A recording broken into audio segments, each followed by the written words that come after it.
take a look at this question. We have to convert 5 whole number 7/8 in base 10 to base 2.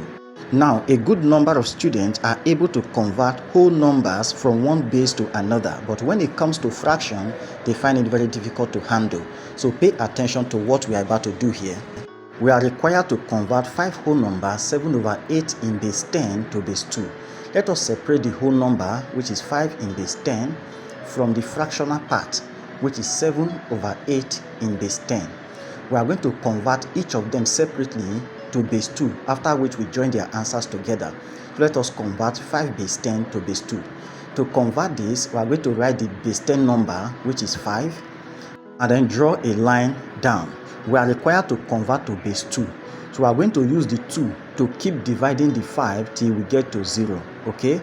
So here we have 5 divided by 2 gives us 2, remainder 1. 2 go into 2 is 1, remainder 0. And then 2 go into 1 cannot, so we write 0 and transfer that one to this place as remainder. Once we have 0 here, we have come to the end of the division. So we take our answer usually from down upwards. So the answer is 101. So we can say 5 in base 10 is equal to 101 in base what? 2. So now we have converted 5, which is the whole number, to base 2. Next is to convert the fractional part, which is 7/8, to base 2. After which we combine the two results together to get our final answer. So pay attention to learn how the fractional part is converted. We have the fraction as 7/8. We are going to start like this. We are going to start with half of the denominator. The denominator is 8 and the half of it is 4. Assuming the denominator is 32, for instance, then we are going to start with half of it, which is 16. If the denominator were to be 4, we start with half of it, which is 2. But here we have 8, and half of 8 is 4. So we are going to start with what? 4. You come here and you write 4 and continue from there. You will now say plus half of the 4, which is 2, then plus half of the 2, which is 1. You stop at 1, all over what? 8. What do you notice? You notice that the sum of everything together is equal to the numerator.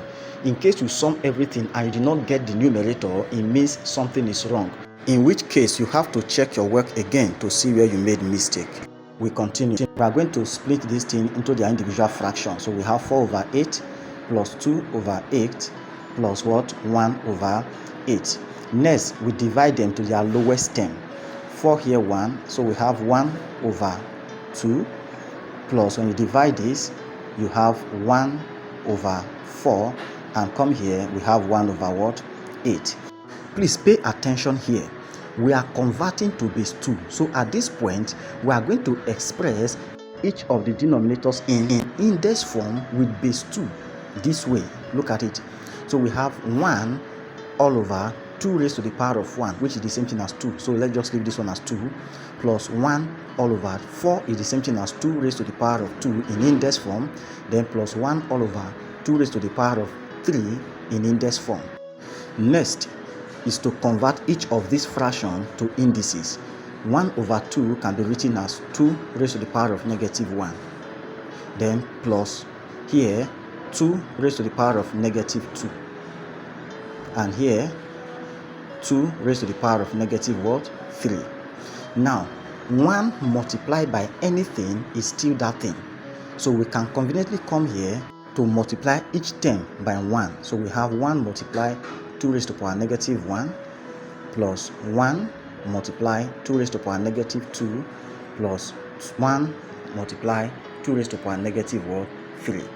So it is from this point we are going to pick our answers, and in fact our answers are the ones that we use in multiplying these terms.